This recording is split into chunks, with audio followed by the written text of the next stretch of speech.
আসসালামু আলাইকুম সবাইকে। আজকের ক্লাসে আমরা কিছু প্রোগ্রামের আউটপুট বের করা দেখব। প্রোগ্রামগুলো লেখা হচ্ছে পাইথন ব্যবহার করে। তো আমরা শুরু করি। আচ্ছা, আমরা প্রথম প্রোগ্রামটা দেখি। এখানে কি বলা আছে? এক্স ইকুয়াল দেয়া আছে 10। ওকে, ফাইন। এক্সের ভ্যালু 10।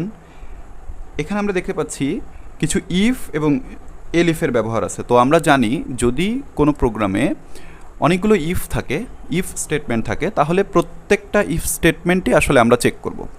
আর যদি এলিফ থাকে তাহলে আমরা দেখব যে যদি যে কোনো একটা ট্রু হয়ে যায় তাহলে আমরা আর পরের কন্ডিশনগুলো চেক করব না, ঠিক আছে? তো এখানে বেসিক্যালি দুইটা কন্ডিশন আছে। ওকে, দেখি কি আছে এখানে। এক্স ইকুয়াল দেয়া আছে 10, fine.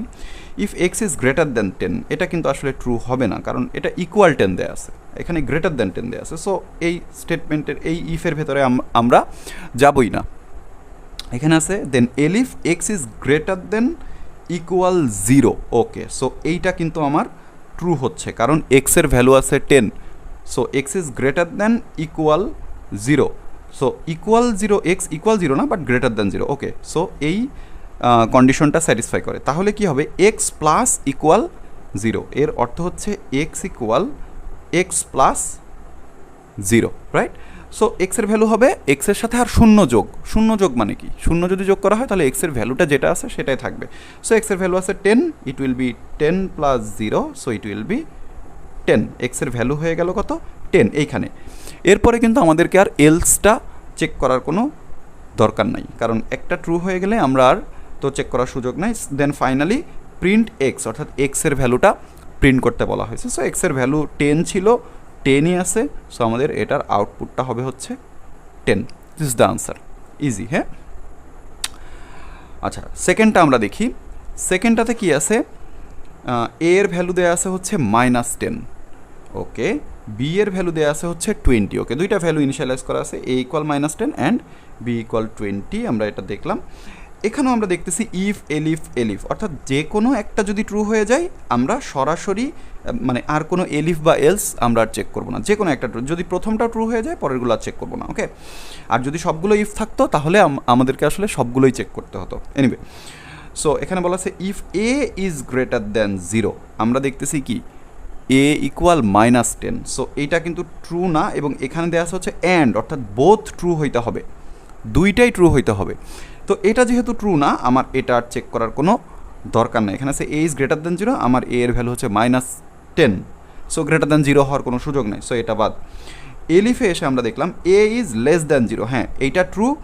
And B is less than 0, এটা কিন্তু ট্রু হচ্ছে না, বি লেস দেন 0টা, কারণ বি এর ভ্যালু হচ্ছে 20, এটা লেস দেন 0 না। সো এইটাও হবে না। যেহেতু এটাও ট্রু না, তাহলে আমাদেরকে পরেরটাই যেতে হবে। যে কোনো একটা ট্রু হয়ে গেলে আমরা আর চেকগুলো করবো না। ওকে, থার্ড কন্ডিশনে এসে কী বলছে? এলিফ এ ইজ লেস দেন 0, হ্যাঁ এটা true. And B is greater than 0, দুইটাই ট্রু। সো এর ভেতরে যেটা আছে সেটা এখন এক্সিকিউট হবে। কি বলা আছে? বি মাইনাস ইকুয়াল 1, এর মানে কি বি ইকুয়াল বি মাইনাস 1, অর্থাৎ বি এর ভ্যালুটা হবে কি কারেন্ট ভ্যালু থেকে 1 কমে যাবে। সো বি এর কারেন্ট ভ্যালু কত? 20।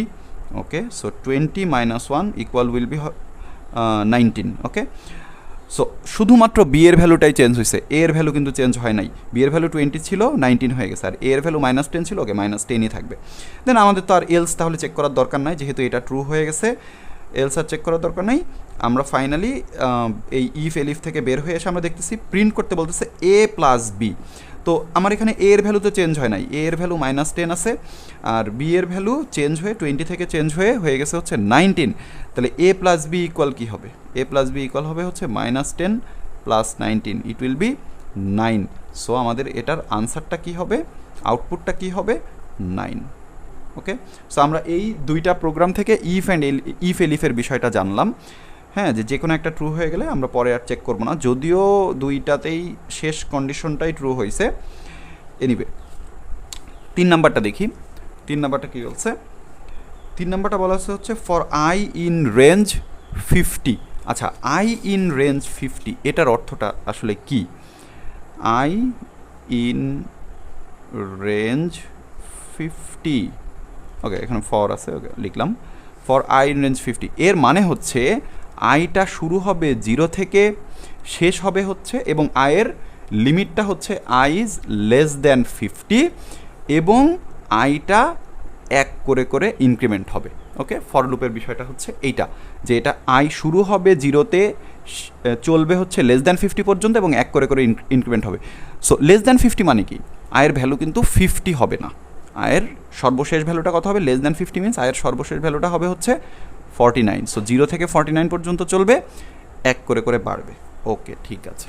তো এখানে কি বলা আছে, I in range 50 A equal 100, for লুপের ভেতরে একটা ইন্ডেন্টেশন দিয়ে এ ইকুয়াল 100 দেওয়া আছে। এরপরে সেই ইন্ডেন্টেশন থেকে বের হয়ে বলা আছে হচ্ছে প্রিন্ট আই, অর্থাৎ আয়ের ভ্যালুটা প্রিন্ট করতে বলা হয়েছে। এই জায়গাটায় বুঝতে হবে একটা বিষয়, সেটা হচ্ছে যে এইখানে কিন্তু প্রিন্টটা ইন্ডেন্টেশনের ভেতরে হয় নাই, প্রিন্টটা এই ফর লুপের ভেতরে হয় নাই, প্রিন্টটা হয়েছে হচ্ছে ফর লুপ থেকে বের হয়ে। যে প্রিন্টটা যদি ফর লুপের ভেতরে হতো তাহলে প্রিন্ট ফাংশনটা কিন্তু এই ইন্ডেন্টেশনের ভেতরে লেখা থাকতো, এই বরাবর লেখা থাকতো, এই ব্লকের ভেতরে লেখা থাকতো। বাট প্রিন্টটা কিন্তু ফর লুপের ব্লকটার ভেতরে লেখা নাই, ফর লুপের ব্লক শেষ হয়ে গেছে এই একটা লাইনেই, এই ফর লুপের ভেতরে আর কোনো লাইন না, আরও লাইন থাকতে পারতো, বা প্রিন্টটাও এই ফর লুপের ভেতরে থাকতে পারতো। বাট প্রিন্টটা আসলে ফর লুপ শেষ হয়ে যাওয়ার পরে, তার মানে আসলে এখানে প্রিন্ট হবে কি আয়ের সর্বশেষ ভ্যালুটা। এখন এখানে আয়ের ভ্যালু কি হচ্ছে, আই ইকুয়াল প্রথমে 0 হচ্ছে, আই ইকুয়াল 0 এর জন্য এ ইকুয়াল 100, ওকে। তারপরে আই ইকুয়াল 1 এর জন্য এ ইকুয়াল 100, আই ইকুয়াল 2 এর জন্য এ ইকুয়াল 100, এর ভেতরে আর কিছু প্রিন্ট হচ্ছে না। আই ইকুয়াল 3 এর জন্য এ ইকুয়াল 100, এভাবে করে চলতেছে আই ইকুয়াল 49 পর্যন্ত, এ ইকুয়াল 100। ওকে, তাহলে লুপটা চলবে কত পর্যন্ত, আই ইকুয়াল, আমি বললাম আই ইকুয়াল 49 পর্যন্ত। সো এখানে অ্যাকচুয়ালি যেটা ঘটলো, আই ইকুয়াল 49 এর জন্য এ এর ভ্যালুটা 100ই থাকলো, এখানে এ নিয়ে আসলে কোনো কাজ নাই। ওকে, ফাইন। তাহলে আয়ের সর্বশেষ ভ্যালু কত, 49। লুপ শেষ, লুপ থেকে বের হয়ে আমাকে বলা হচ্ছে প্রিন্ট আই, আয়ের ভ্যালুটা প্রিন্ট করতে হবে। আমার আয়ের ভ্যালুটা কত, 49। So my answer will be 49। ওকে, আচ্ছা। এখন যদি এই জিনিসটা এরকম না থেকে যদি এমন থাকতো যে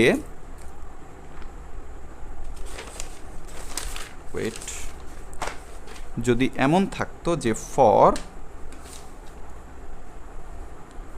আই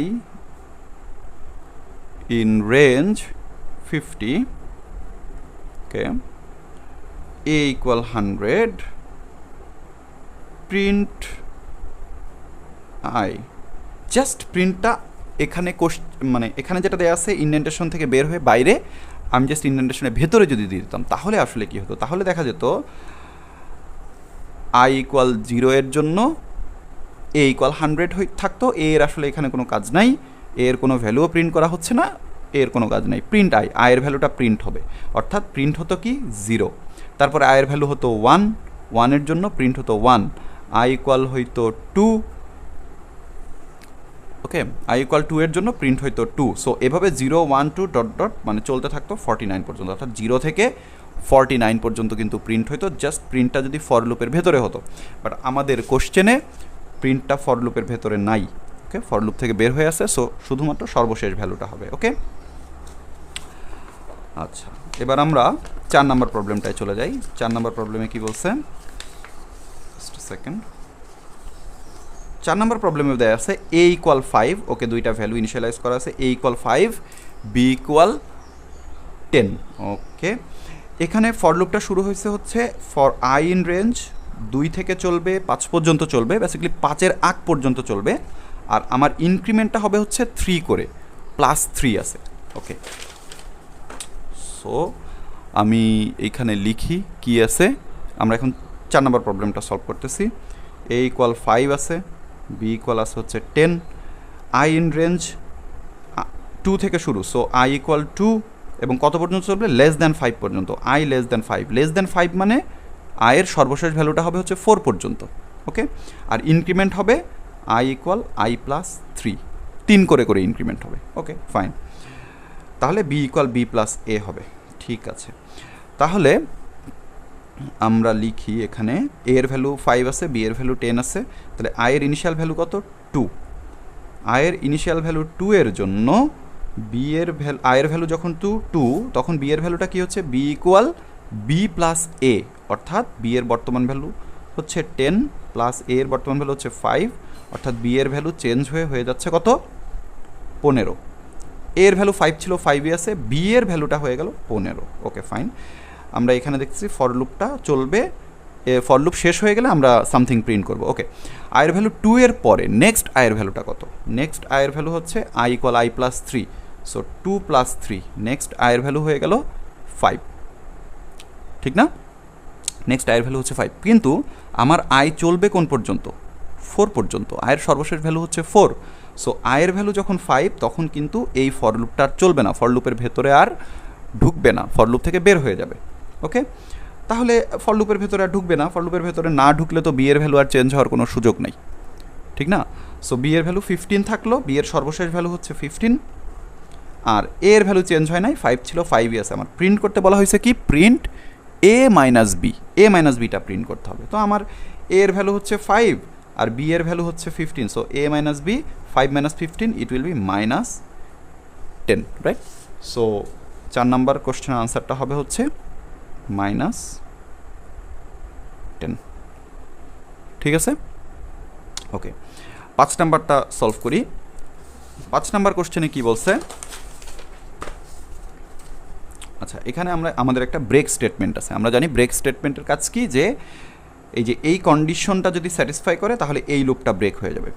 আমরা দেখতেছি এখানে একটা আই দিয়ে একটা লুপ চলতেছে, জে দিয়ে একটা লুপ চলতেছে। এটা হচ্ছে আউটার লুপ, এটা হচ্ছে ইনার লুপ, মানে নেস্টেড লুপ আর কি, nested for loop. So okay, I in range 3, অর্থাৎ আইটা চলবে কত? 0 1 2, 3বার চলবে। আয়ের ইনিশিয়াল ভ্যালু হচ্ছে 0, আয়ের সর্বশেষ ভ্যালু হচ্ছে 2, 0 1 2। ওকে, আবার দেখছি আই ইকুয়াল যখন 1 হবে তখন এটা ব্রেক হয়ে যাবে। এখন যদি আউটার লুপটা ব্রেক হয়ে যায় তাহলে কিন্তু অটোমেটিকলি ইনার লুপটাও ব্রেক হয়ে যাবে, তাই না? সো আই ইকুয়াল যখন 1 হবে তখন আইটা ব্রেক হয়ে গেলে, এটা যদি প্যারেন্ট হয় আর এটা যদি চাইল্ড হয়, আমি যদি এভাবে বলি, প্যারেন্ট যদি হচ্ছে ব্রেক হয়ে যায় তাহলে আলটিমেটলি এটাও ব্রেক হয়ে যাবে। সো তারপরে আবার দুইটা লুপ শেষ হওয়ার পরে আমরা দেখতেছি একটা ইফ কন্ডিশন আছে। ওকে, সো আমরা বিষয়টা একটু বোঝার চেষ্টা করি যে এখানে কি হচ্ছে। For I in range 3, so আয়ের ভ্যালু হবে হচ্ছে 0 থেকে শুরু, 2 পর্যন্ত চলবে। হ্যাঁ, সো আমরা লিখি 5 নাম্বার। তো আয়ের ভ্যালু ইনিশিয়ালি হচ্ছে 0। ওকে, ইফ আই ইকুয়াল 1 তাহলে ব্রেক। তো আই ইকুয়াল 1 না, সো এটা ব্রেক হবে না, আমরা জে লুপের ভেতরে ঢুকবো। So for J in range 3, তাহলে জেটা এখন 3বার চলবে, তাই না? J equal 0, J equal 1, J equal 2, আমরা জানি নেস্টেড লুপ এভাবেই চলে। যেহেতু জে লুপে চলে আসছে, এটা এখন জে ইন রেঞ্জ 3, সো 3বার চলবে। ওকে, এবং এই 3বারই কি আয়ের ভ্যালুটা কিন্তু 0ই থাকবে, তাই না? Okay, so I equal 0, J equal 0 এর জন্য প্রিন্ট করতে বলা হচ্ছে কি? হ্যালো, হ্যালো প্রিন্ট হবে, রাইট? সো আমাদের আউটপুটটা আমরা লিখি, কি প্রিন্ট হবে? জে ইকুয়াল 0 এর জন্য print hello, so hello print হবে। তারপরে হচ্ছে আই ইকুয়াল 0, জে ইকুয়াল 1 এর জন্যও হ্যালো প্রিন্ট হবে, আই ইকুয়াল 0, জে ইকুয়াল 2 এর জন্যও হ্যালো প্রিন্ট হবে, ঠিক না? সো 3বার হ্যালো প্রিন্ট হবে। আমরা আউটপুটে লিখে ফেলি হ্যালো, হ্যালো, হ্যালো। ওকে, 3বার প্রিন্ট হইল। সো জে এর ভ্যালু যখন 3বার চলা শেষ, এরপরে কি? এটা আবার আই লুপের কাছে চলে যাবে, রাইট? সো এবার আয়ের ভ্যালু হয়ে যাবে 1। এখন আয়ের ভ্যালু 1-এর পরেই এই ইফ স্টেটমেন্টটা চেক করবে, ইফ আই ইকুয়াল 1 তাহলে ব্রেক। তো এখন তো আয়ের ভ্যালু 1, রাইট নাও আয়ের ভ্যালু 1, সো এটা ব্রেক হয়ে যাবে, ব্রেক হয়ে যাবে। সো আউটার লুপটা যখনই ব্রেক হচ্ছে তখন কিন্তু জে এর ভেতরে আর ঢোকার কোনো সুযোগই নাই, কারণ প্যারেন্ট লুপই ব্রেক হয়ে গেছে। সো চাইল্ড লুপে আর ঢুকবে না, জে লুপের ভেতরে আর ঢুকবে না, শেষ। সো এই এতটুকু পর্যন্ত যখন হলো তখন আমার 3বার হ্যালো প্রিন্ট হয়েছে, আউটপুট হচ্ছে হ্যালো। ওকে, এরপরে আমি দেখতেছি একটা ইফ কন্ডিশন আছে, if I equal 0 print grade, অর্থাৎ আই এর ভ্যালু যদি 0 হয় তাহলে গ্রেড প্রিন্ট হবে। কিন্তু আমার বর্তমানে আয়ের ভ্যালু তো 0 না, আমার বর্তমানে আয়ের ভ্যালু হচ্ছে 1। আয়ের ভ্যালু যখন 1 হয়েছে তখন এই লুপটা ব্রেক হয়ে গেছে, তার মানে আমার আয়ের কারেন্ট ভ্যালু হচ্ছে 1। কিন্তু এখানে বলতেছে আয়ের ভ্যালু 0 হলে গ্রেড, 0 না হলে কি হবে, 0 না হয়ে অন্য কিছু হলে কি প্রিন্ট হবে, সে ধরনের কোনো কথা এখানে বলা নাই। সো গ্রেডটা আসলে প্রিন্ট হবে না, প্রিন্ট হবে কি? 3বার হ্যালো প্রিন্ট হবে। সো আমার 5 নাম্বার কোশ্চেনের আউটপুটটা হবে হচ্ছে হ্যালো হ্যালো হ্যালো। ওকে, সো এই 5টা আমরা সলভ করলাম। এখানে আমাদের আরও কিছু কোশ্চেন আছে, আরও 5টা কোশ্চেন আছে, এদিকে আরও কিছু কোশ্চেন আছে, আমি নেক্সট ভিডিওতে এটা ডিসকাস করব। সো আশা করি এই 5টা প্রবলেম বোঝা গেছে। Thank you.